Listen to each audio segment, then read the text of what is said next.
కేంద్ర ప్రభుత్వం ప్రవేశపెట్టిన బడ్జెట్లో ఆంధ్రప్రదేశ్కు ప్రత్యేకమైనటువంటి కేటాయింపులతో పాటు ప్రధానంగా ఉన్నటువంటి అమరావతి పోలవరం ప్రాజెక్టులకు సంబంధించినటువంటి అంశాలను ప్రస్ఫుటంగా ప్రస్తావించారు. అమరావతికి రాష్ట్ర రాజధానికి 15,000 కోట్ల రూపాయలు కేటాయించడంతో పాటుగా పోలవరం నిర్మాణానికి పూర్తి స్థాయిలో అన్ని విధాలా సహకరిస్తామని చెప్పారు. సో ఈ విషయాలపై మనతో మాట్లాడేందుకు తెలుగుదేశం పార్లమెంటరీ పార్టీ నేత లావు శ్రీకృష్ణదేవరాయలు మిగతా ఎంపీలు ఉన్నారు. సార్, ఒక తెలుగుదేశం పార్టీ పరంగా మీరు ఈరోజు ప్రవేశపెట్టినటువంటి బడ్జెట్ని ఏ విధంగా చూస్తున్నారు? తెలుగుదేశం పార్టీ పరంగా అయితే ఆంధ్ర రాష్ట్రం రిప్రజెంట్ చేస్తూ ఉన్న ఎంపీగానైతే చాలా ఆనందాన్ని వ్యక్తం చేస్తూ ఉన్నాను. ఆనందంతో పాటు రాష్ట్ర ప్రజలందరికీ కూడా చెప్పదలుచుకున్నాను, ఇది ఒక అడుగు ముందుకు వేసాం. దీన్ని ఇంకా చాలా అడుగులు ముందుకు వేయాల్సి ఉంది. దానికి మనం చాలా పర్సువేషన్ చేయాల్సి ఉంది. ఇక్కడ దాకా రావడానికి ఎంతో కష్టపడితే తప్పించి ఇక్కడ దాకా రాలేదు. గడిచిన ఎలక్షన్ రిజల్ట్ వచ్చిన దగ్గర నుంచి కూడా ముఖ్యమంత్రి చంద్రబాబు నాయుడు గారు మంత్రులను కలిశారు, ఫైనాన్స్ మినిస్టర్ని కలిశారు, ప్రైమ్ మినిస్టర్ని కలిశారు. కలిసి ఆంధ్ర రాష్ట్ర ఆర్థిక పరిస్థితి గురించి ఎక్స్ప్లెయిన్ చేయడం జరిగింది. ఆంధ్ర రాష్ట్రంలో అభివృద్ధి ఏ విధంగా కుంటుపడిందో ఎక్స్ప్లెయిన్ చేయడం జరిగింది. ఇవన్నీ ఎక్స్ప్లెయిన్ చేసి కన్విన్స్ చేసుకోగలిగాం కాబట్టి ఈరోజు ఒక అడుగు ముందుకు వేసుకోగలిగాం. దీన్ని మరింతగా ముందుకు వెళ్ళాలి అంటే ఎంపీలుగా మేము కానీ, అలాగే ఇక్కడ ఉన్న మంత్రులు కానీ వారితో కోఆర్డినేషన్ చేసుకొని మేము ముందుకు తీసుకువెళ్లాల్సిన అవసరం ఉంది. తప్పకుండా వచ్చే 5 సంవత్సరాలు ఆ ప్రయత్నాల్లో మేము ఉంటాం.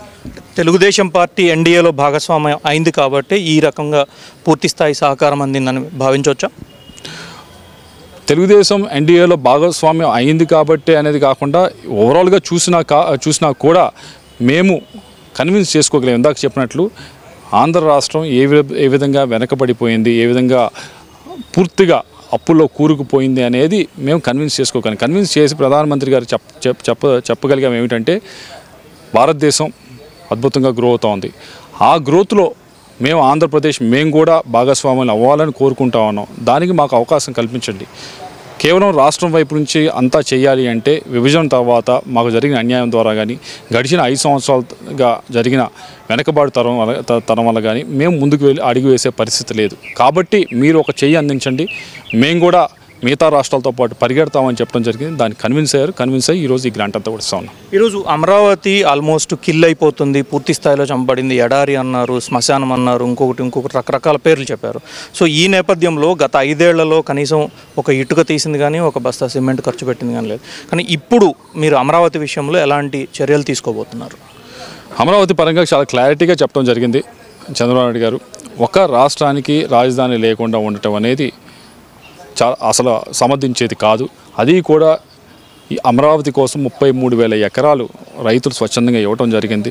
ఇచ్చిన దాన్ని దేశంలో ఎక్కడా జరగలేదు, ప్రపంచంలో ఎక్కడ జరగలేదు. దాన్ని డెవలప్ చేసుకుంటూ ముందుకు వెళ్తే దానివల్ల రాష్ట్ర అభివృద్ధి కూడా ముందుకు వెళ్తుందని చెప్పి తెలియజేయడం జరిగింది.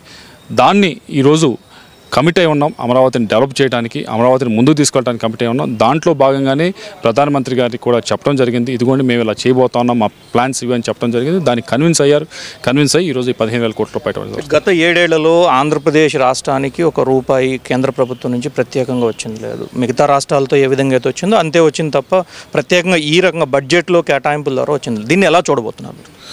ఈ 5 సంవత్సరాల నుంచి నేను బడ్జెట్ చూస్తూ ఉన్నాను, నేనే మాట్లాడుతూ ఉన్నాను. ఎక్కడా కూడా ఆంధ్ర రాష్ట్రం గురించి పెద్ద ఎక్కువగా మాట్లాడింది లేదు. ఈరోజు ఏదైతే ఆంధ్రప్రదేశ్ గురించి ఎంత క్లియర్గా మాట్లాడారో, ఏపీ రీఆర్గనైజేషన్ యాక్ట్ గురించి ఎంత క్లియర్గా మాట్లాడారో, ఇందాక చెప్పినట్లు ఒక అడుగు ముందుకు వేసినట్లేదు. దీన్ని మరింతగా మనం ముందుకు తీసుకువెళ్లాల్సిన అవసరం ఉంది. దాన్ని తీసుకువెళ్ళాలి అంటే ఇంకా కష్టపడాల్సిన అవసరం ఉంది. ఇంకా మనం కోఆర్డినేట్ చేసుకోవాల్సిన అవసరం ఉంది. తప్పకుండా చేసుకుని ముందుకు వెళ్తాం. అయితే ఇది చాలా అవసరమైంది. కొద్దిగా లేట్ అయినా కానీ కరెక్ట్గా అవసరమైన టైంలో వచ్చింది ఇది. దీంతోనే మొత్తం అన్నీ మారిపోతాయంటే కాదు. కానీ ఒక కొద్దో గొప్ప మనం పురోగతి చెందడానికి అవకాశాలు ఉన్నాయి. కానీ ఇంకా చేయవలసిన అవసరం ఉంది. రేపో ఎల్లుండో మన బడ్జెట్ మన స్టేట్ ఫైనాన్సెస్ మీద వైట్ పేపర్ రాబోతుంది. అది చూస్తే మీకు అర్థమవుతుంది ఏ విధంగా ఉంది రాష్ట్ర ఆర్థిక పరిస్థితి అని. దాన్ని బాగు చేయాలంటే ఏదో ఒక బడ్జెట్తోనే సరిపెట్టుకునే పరిస్థితి కాదు. మనం దీన్ని ఒక 4-5 సార్లు మనం కేంద్ర ప్రభుత్వం దగ్గర నుంచి మనం తెచ్చుకోగలిగితే, ప్రతి సంవత్సరం కూడా తెచ్చుకోగలిగితే కొద్దో గొప్ప కుదురపడతాం. అది చేయాలి, అది చేయాల్సిన అవసరం ఉంది. దానికి చంద్రబాబు నాయుడు గారు కమిట్ అయి ఉన్నారు, తప్పకుండా చేస్తారు. దానికి మా ప్రధానమంత్రి మోడీ గారిని కన్విన్స్ చేస్తే చేస్తాం. ఇప్పుడు రాష్ట్రంలో 3 ఇండస్ట్రియల్ కారిడార్లు, 3 ప్రత్యేక నోడ్లు ఈరోజు కేంద్ర ప్రభుత్వం అనౌన్స్ చేసింది. గతంలో అనౌన్స్ చేసినటువంటి ఇండస్ట్రియల్ కారిడార్కి ఈ నోడ్లని ప్రత్యేకంగా యాడ్ చేసుకోవచ్చు. సో దీన్ని అన్ఎంప్లాయ్మెంట్ విషయంలో కానీ, తర్వాత ఆయా ప్రాంతాల అభివృద్ధి విషయంలో కానీ ఎలాంటి చొరవ తీసుకొని దీన్ని అమలుకు తీసుకుపోతారు? ఒకటి గుర్తుంచుకోవాల్సిన ప్రతి ఒక్కరు ఏంటంటే, ఆంధ్ర రాష్ట్రానికి ఉన్న ఒక అడ్వాంటేజ్, పెద్ద సీ కోస్ట్ ఉంది, ఎక్కువ సీ పోర్ట్స్ ఉన్నాయి. దీంతో పాటుగా హైవేస్ కానీ, నేషనల్ హైవేస్ కానీ ఇవన్నీ కూడా ఉన్నాయి. వీటన్నిటి వల్ల ఉండే ఉపయోగం ఏంటంటే, అన్నింటిలోకి లాజిస్టిక్స్ సంబంధించి అన్నింటిలో తక్కువైన ఖర్చు దేశం మొత్తం చూస్తే ఆంధ్రప్రదేశ్లో అవుతుంది. కానీ లేనిది ఏంటంటే, ఇండస్ట్రియల్గా వచ్చి ఎస్టాబ్లిష్ చేయడానికి ఎటువంటి అవకాశాలు లేవు. ఇండస్ట్రియల్ పార్క్స్ కానీ ఇవన్నీ లేవు. ఆ ఇండస్ట్రియల్ పార్క్స్కి, ఇండస్ట్రియల్ కారిడార్స్కి ఈరోజు ఊతమిస్తూ ఇది అనౌన్స్మెంట్ చేశారు. ఆ ఇండస్ట్రియల్ కారిడార్స్, ఇండస్ట్రియల్ నోడ్స్ వస్తే కనుక ఇండస్ట్రీస్ వస్తాయి, ఎస్టాబ్లిష్ చేస్తారు. దీనివల్ల అటు ఈస్ట్ ఏషియాకి మన ఆంధ్రప్రదేశ్ అత్యంతగా కనెక్ట్ అవుతుంది. ఆంధ్రప్రదేశ్ డెవలప్ అవడానికి ఇండస్ట్రియల్ నోడ్స్ అనేది ఎంతో ఉపయోగం చెందుతాయి. సో వీటితో పాటుగా కేంద్ర ప్రభుత్వం అనేక పథకాలను అనౌన్స్ చేసింది.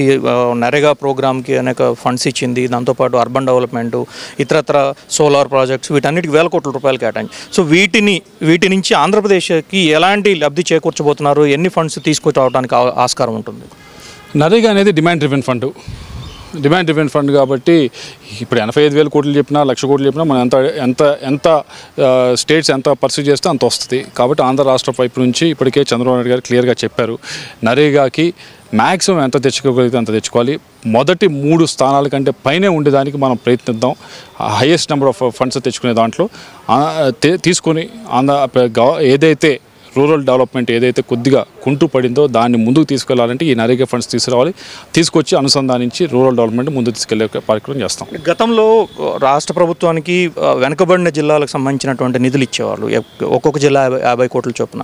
గత 5 సంవత్సరాలు కానీ అంతకుముందు 1 సంవత్సరంగా ఆల్మోస్ట్ 6 సంవత్సరాలు 7 సంవత్సరాల నుంచి రాష్ట్రానికి సో ఈ విషయంలో కేంద్రం ముందు మీరు ఏమైనా ప్రతిపాదనలు పెట్టబోతున్నారు? చాలా ఆనందించాల్సిన విషయం ఏంటంటే, ఈరోజు మెన్షన్ చేయటం అది నార్త్ కోస్ట్లో ఏదైతే ఉన్నాయో డిస్ట్రిక్ట్స్, అవి రాయలసీమ డిస్ట్రిక్ట్స్, దీనన్నిటితో పాటుగా ప్రకాశం డిస్ట్రిక్ట్ని యాడ్ చేయడం అనేది ఆనందించాల్సిన విషయం. వీటికి తప్పకుండా స్పెషల్ గ్రాంట్ అనేది తెచ్చుకుంటేనే ఈ డిస్ట్రిక్ట్స్ అన్నీ కూడా డెవలప్ అవుతాయి. ఇరిగేషన్ పరంగా కానీ, ఇండస్ట్రియల్ పరంగా కానీ ఇవన్నీ కూడా డెవలప్ అవ్వాలి అంటే స్పెషల్ గ్రాంట్ రావాల్సిందే. తప్పకుండా తీసుకొచ్చేదానికి ప్రయత్నిస్తాము. వీటిని గడిచిన 5 సంవత్సరాల నుంచి కూడా రాలేదు, ₹1 కూడా రాలేదు. వాటిని తెచ్చుకునేదానికి వచ్చే 5 సంవత్సరాల్లో కూడా తెచ్చుకొని ఈ డిస్ట్రిక్ట్స్ని ముందు వరుసలో నిల్చోబెట్టడానికి అన్ని ప్రయత్నాలు చేస్తాం. సో అప్పలనాయుడు గారు, మీరు చెప్పండి, ఈరోజు వెనుకబడిన ప్రాంతాలకి వీటన్నిటికీ నిధులు కేటాయించడం జరిగింది. సో వాటిని ఏ విధంగా చూస్తారు మీరు? ఒక విజయనగరం వంటి ఉత్తరాంధ్ర ప్రాంతంలో వెనుకబడిన ప్రాంతం నుంచి ఆ నిధులను ఎట్లా వినియోగించుకోబోతున్నారు? ఈరోజు చంద్రబాబు నాయుడు గారి మీద నమ్మకం, 5 కోట్ల ఆంధ్రులు ఏదైతే నమ్మారో పవన్ కళ్యాణ్ గారి నమ్మకంతో, ఆ నమ్మకాన్ని 100% ఫుల్ఫిల్ అయింది అనేది ఒక అభివృద్ధికి బ్రాండ్ ఏంటంటే చంద్రబాబు నాయుడు గారు. ప్రజలందరూ 100% ఆ ఆలోచనతో ఉన్నారు కనుక ఈరోజు జరిగింది. అందుకే మేము ఏదైతే అమరావతి కానీ లేకపోతే ఉత్తరాంధ్ర అభివృద్ధికి కానీ ఏదైతే వారు బడ్జెట్లో కేటాయించారో అందుకు స్వయంగా ప్రధానమంత్రి గారి దగ్గరికి వెళ్ళి, హాల్లో ఉన్న ప్రధానమంత్రికి వెళ్ళి ఆంధ్రప్రదేశ్ తరఫున, తెలుగుదేశం పార్టీ తరఫున, చంద్రబాబు నాయుడు గారి తరఫున, పవన్ గారి తరఫున, మా ఎంపీల తరఫున వారికి ప్రత్యేకమైన ధన్యవాదాలు తెలియజేసుకున్నాం.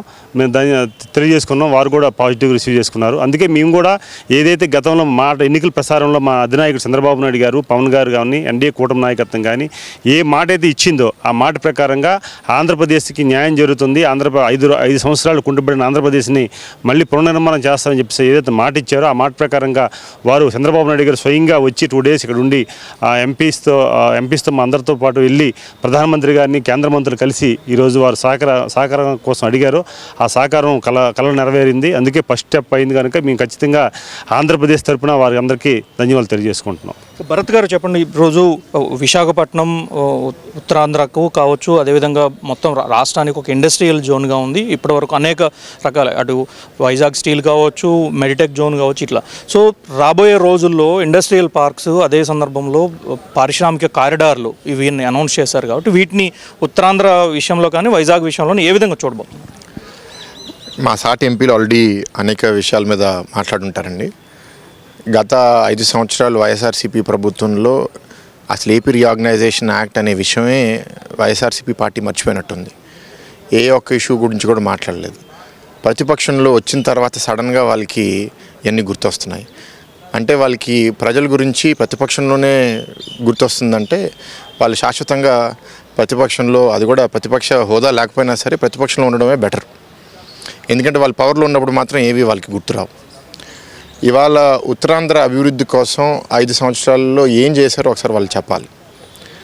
మేము మొన్న చంద్రబాబు నాయుడు గారు విశాఖపట్నం రివ్యూకి వచ్చినప్పుడు కూడా అనేక విషయాల గురించి మేము మాట్లాడుకున్నాం.